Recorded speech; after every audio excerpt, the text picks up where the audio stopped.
제가 자주 보는 댓글이 뭐냐면 우리 아이 1등급을 노리고 있습니다. 이때 노리고 있는 게 아이가 아니라 학부모님이신 경우가 많아요.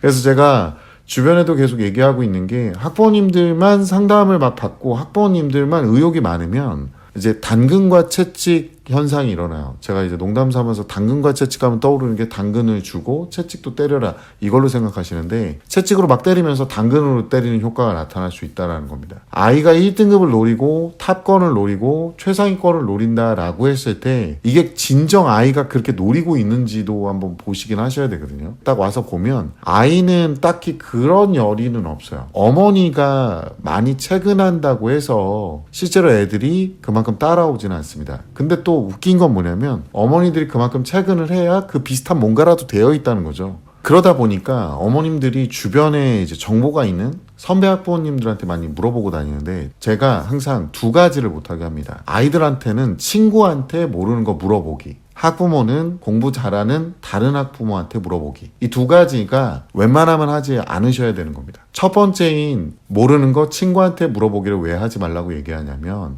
모르는 걸 친구한테 물어봤는데 만약에 그 친구가 공부를 좀 하는 친구야. 근데 이걸 몰라. 그럼 모른다고 못해요. 그러니까 이것 때문에 5개념을 끌어안고 가거나 진짜 중요한 전문가인 선생님들한테 질문을 못하는 경우가 생길 수가 있습니다. 친구랑 공부하는 게 더 좋으니까 친구랑 자꾸 같이 움직이고요. 비슷한 케이스가 뭐냐면 학부모들이 입시안에 대해서 선배 학부모한테 물어볼 때 특히나 지금 2024학년도 고1인 친구와 2024학년도 중3인 친구는 입시가 달라요. 2학년 때 내신으로 수능을 보는 현재 고1과 지금 현재 중3 아이들이 고1이라면 얘네들 고1 과목으로 수능을 보되 2학년 과목은 또 문제가 뭐냐면 그걸로 수능을 안 봐요. 당위성이 훅 떨어져 버려요. 그러니까 이걸 서로 물어봐봤자 자칫 잘못하면 독이 되거나 서로 간의 사이만 틀어질 수 있습니다. 그래서 웬만하면은 정식적으로 발표 나온 자료들 위주로만 하시면 되고요. 제가 오늘 이것 때문에 걱정하시는 학부모의 사연 하나 들고 여러분한테 어떤 쪽으로 방향성을 잡고 가시는 게 맞는지 이야기를 오늘 좀 해보려고 해요. 댓글을 먼저 한번 읽어보도록 하겠습니다. 선생님 오늘도 달려왔습니다. 요즘 제 낙이에요. 저도 사연 한번 올려보고 싶어서요. 광자고 준비하다가 마지막 시험 삐끗해서 일반고 가게 되었어요. 전 차라리 가서 못 버틸 거 일반고 간 게 다행이라고 생각하는데 가게 될 학교가 광자고만큼 시험이 어렵다네요. 각설하고 유튜브 보면 서울 소재 대학 가려면 학종 아니면 정시로 가는 비율이 높더라고요. 수시라 일반고에서 교과로 가는 게 정말 힘든 것 같은 예감이 들어서 중3 겨울 방학 전 제가 너무 잡는 것 같아요. 얼마 전 대화하다가 아이가 숨 쉬는 걸 힘들어하길래 얘도 참 힘들겠다 했거든요. 선배맘들은 내신도 준비하고 결이 다른 수능도 중3 겨울방학부터 차곡차곡 준비해야 한다는데 수시를 잘하면 정말로 정시도 잘하는 게 맞을까요? 지금부터 내신 수능 어떻게 준비해야 하는 건지 막막해요 라고 남기셨는데 이제 내신과 수능을 같이 준비해야 된다는 게 선배들은 고1 때 내신 과목이 상대적으로 쉬웠어요. 수능 과목도 아니고 과목 개수도 적고 그리고 고2에 있는 과목들이 난이도가 굉장히 어렵습니다. 선택 과목 같은 경우는 특히나 왜냐하면 고2 과목을 수능으로 보기 때문에 난이도가 좀 높은 상태로 나옵니다. 모의고사 유형도 많고요.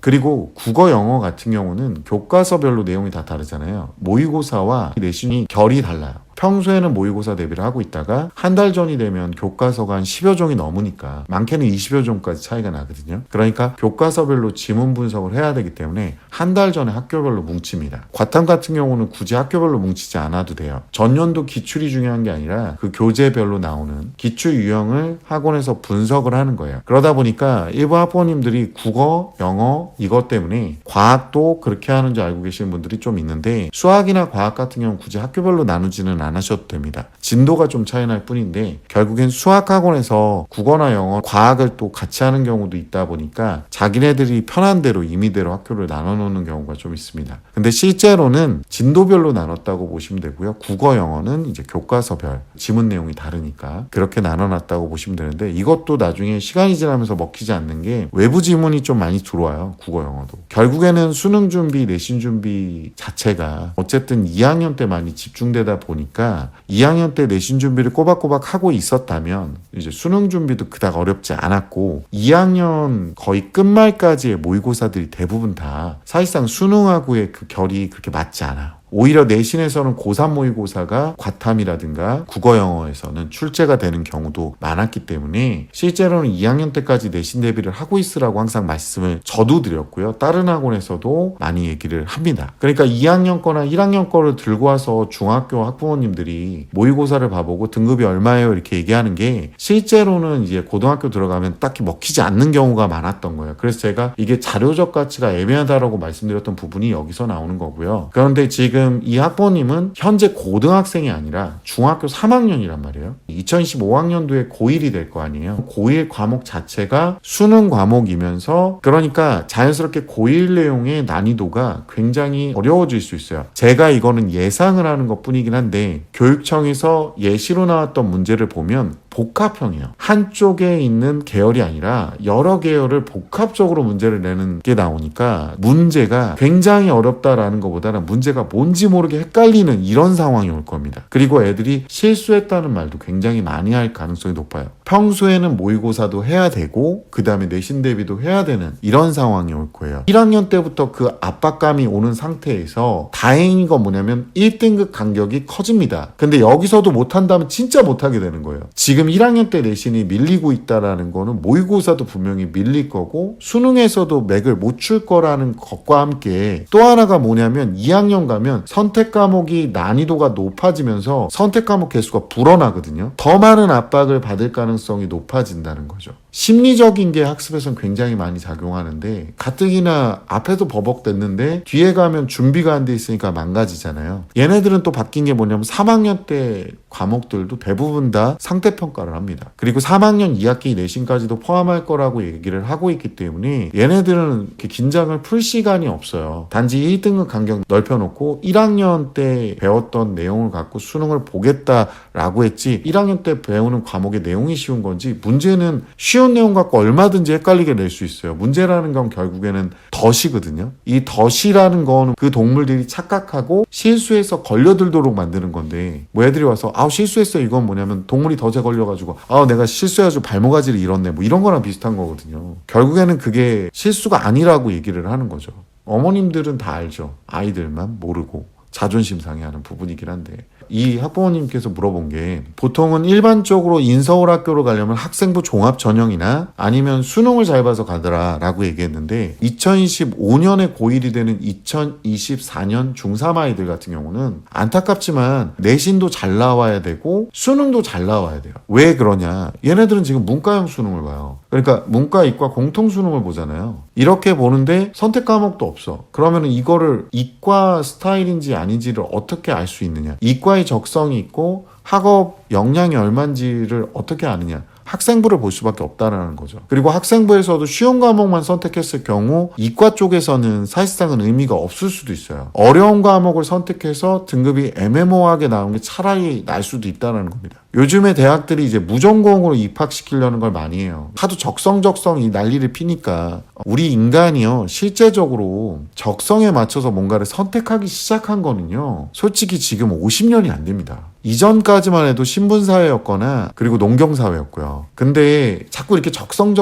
애들이 막 그러니까 결국에 무전공으로 입학하고 성적순으로 잘라서 전공을 선택하게 할 거예요. 근데 대학교에서 요즘의 트렌드로 보고 있는 게 뭐냐면 학업 역량. 얼마나 어려운 걸 선택해서 그거를 그래도 덜 못하게 만들려고 노력을 했는지를 학생부에서 많이 보게 될 거고 아이들이 스스로 문제를 해결하고 어려운 거를 꾸준하게 해가려는 게 더 중요해지는 거죠. 학생부 종합이라는 자체를 챙길 정도면요 아이가 굉장히 꾸준하고 미리 준비도 많이 하고 이렇게 돼 있는 상태고 정시 같은 경우는 거의 뭐 굉장히 어렵습니다. 인서울대학교를 가기 위해서는 정시로 할 정도라면 이 친구는 공부 역량이 굉장한 거예요. 그러니까 결과적으로 공부를 꾸준하게 열심히 했던 애들이 저렇게 가더라라고 했는데 안타깝지만 2024년도 현재 중3 친구들 같은 경우는 학종도 잘 받으려고 노력을 하면서 정시도 잘 봐야 되는 상황이 오니까 그냥 평소에 공부를 꾸준하게 하는 게 중요하다. 1학년 때 내신 과목은 굉장히 또렷하게 항상 준비를 하고 계시는 데다가 2학년 때 과목인 선택 과목을 미리 선행을 좀 많이 해놓으셔야 돼요.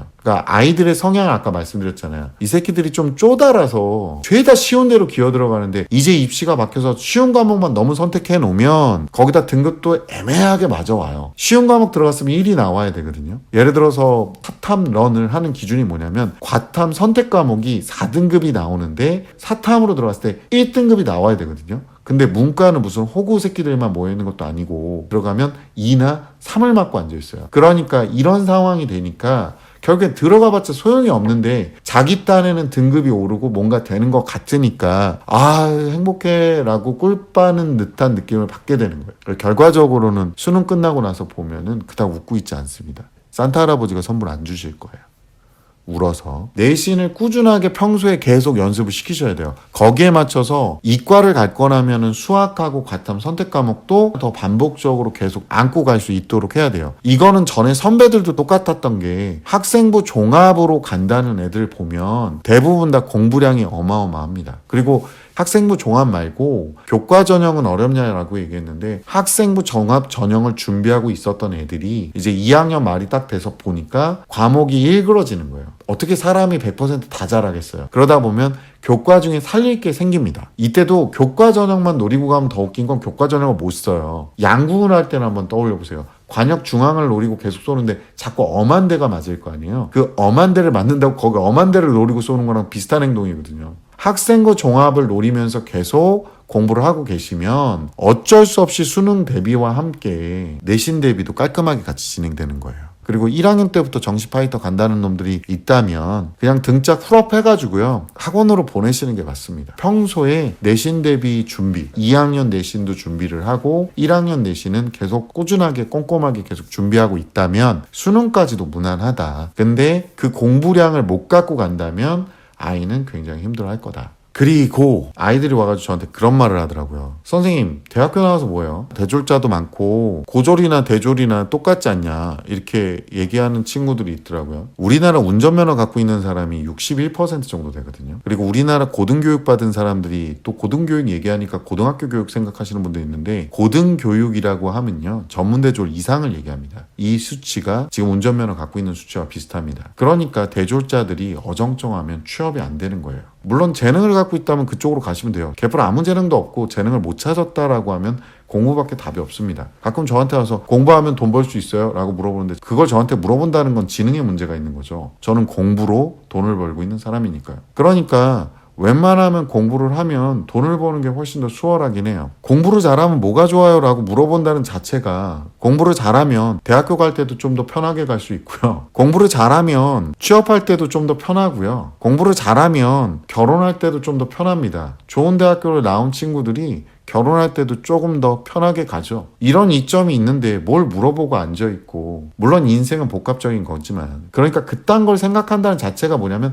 하기 싫은 거야. 하기 싫으니까 괜히 그딴 잡생각이나 하고 앉아있는 거지 딱히 재능이 없다면 그냥 닥치고 공부하는 게 제일 편한 거야. 핸드폰 볼 시간에 핸드폰 한 번 더 내려놓고 엄마한테 엄마가 내 맘 알아 이딴 거 할 시간에 핸드폰 내려놓고 공부를 한 번 더 하고 영단 한 번 더 외우고 이걸 왜 배우는지 고민할 시간에 배워놓고 어디다 쓸지 고민하는 게 훨씬 더 낫다고 얘들아.